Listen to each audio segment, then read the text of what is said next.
Chapter 20. Aunt Pearl's hands were clenched and her eyes were wide when he bounded into the apartment. Should have called and told you I'd be so late. He smiled through cracked lips. We all went out, Mr. Donatelli, Spoon, and everybody. Jelly's got this new job at a fancy restaurant. Number 3 vegetable man, 6 round meals a day, he says. Who wants square meals? And we all... Alfred the... Don't mind all this tape on my face. He kissed her damp forehead and peeled off his coat. Looks worse than it is. I feel... Police were here. Police? He let his coat and cap fall to the kitchen floor. What for? They're after James. What's he done? He broke into Epstein's tonight, right through the front window. They saw him, but he got away. Why they come here?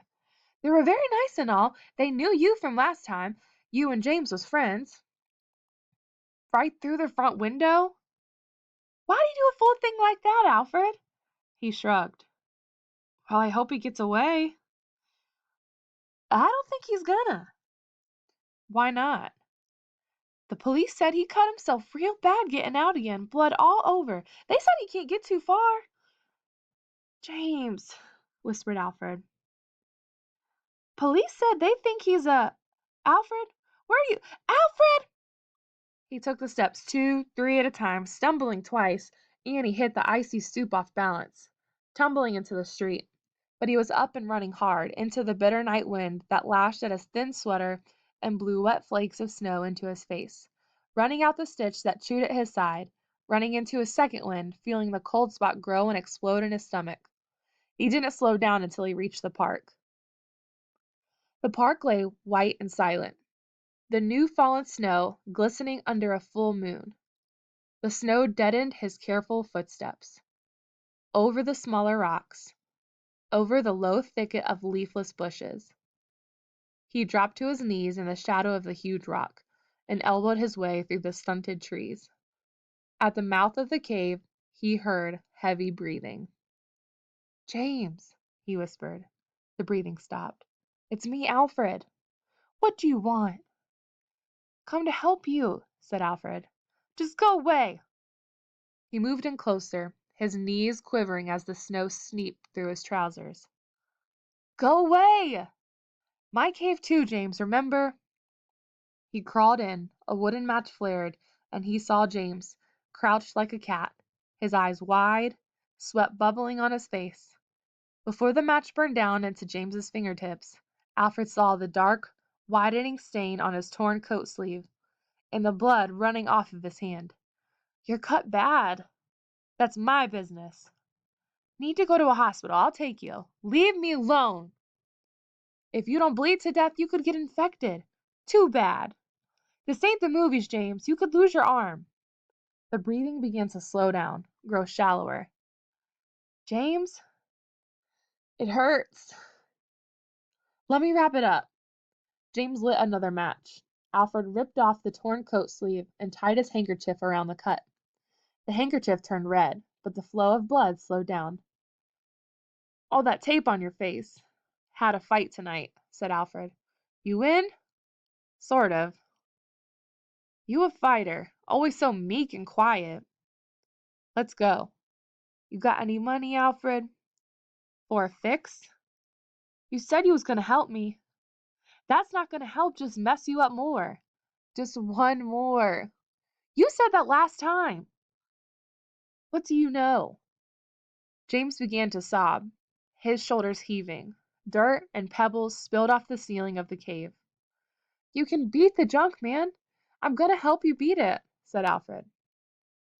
I ain't hooked. I can stop at any time. Just one more. Look at you, like a garbage rat. You hooked all right. But you and me, we can beat it. It's no use. Remember Mosley of the Jungle and Bad Brooks? No. Sure you do. Remember how we used to hide here? Remember the night my mama died and you stayed with me, told me you were going to stick with me? I sure needed you that night. I got chills. You and me, James, gonna stick with you. I got friends, Henry and Bud and Mr. Donatelli, helped get you in shape after you beat the junk. Spoon, you'd like him. Got more books than anybody. It ain't no use. The voice was soft and weak. I'm gonna go to night school. You come too. Gonna work in a recreation center for little kids. You can come help me. You always was so comical. Get you a job? Grocery boy, said James. For start, nothing's promised you, man, but you ain't gonna know nothing till you try. Maybe get to build things like you always wanted. Whitey ain't gonna. Dare him to stop you. Dare anybody if you and me are partners again. I'm too sick. I need a fix. I'm gonna take you to the hospital now. They'll call the police. Can't do nothing about that. I'm on probation. They'll send me away this time. Maybe, maybe not. Mr. Epstein will help if I ask him. Even if they send you away, it won't be forever. I'll be around. Gonna get you clean, man, and gonna keep you clean. Alfred, I'm right here.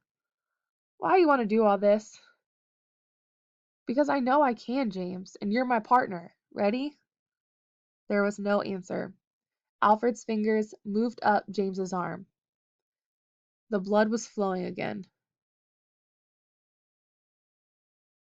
That's the way you want it, James? I'm gonna go. Good luck. He began edging backwards out of the cave, scraping his feet as noisily as he could. So long, James. Alfred? Yeah? Okay. Alfred scrabbled back in, reaching, feeling James's outstretched arms around his neck. Slowly he pulled James out of the cave into the biting wind. Easy, man, you'll be all right. He lifted James to his feet and half carried him through the stunted trees. James moaned. Hang in there, James. Can you walk? Try. He leaned heavily on Alfred. Weak as a baby. Lost all that blood. Don't worry about that, James. I got plenty of blood for you. Carefully, Alfred guided him over the rocks and the bushes and the new snow toward the lights of the avenue.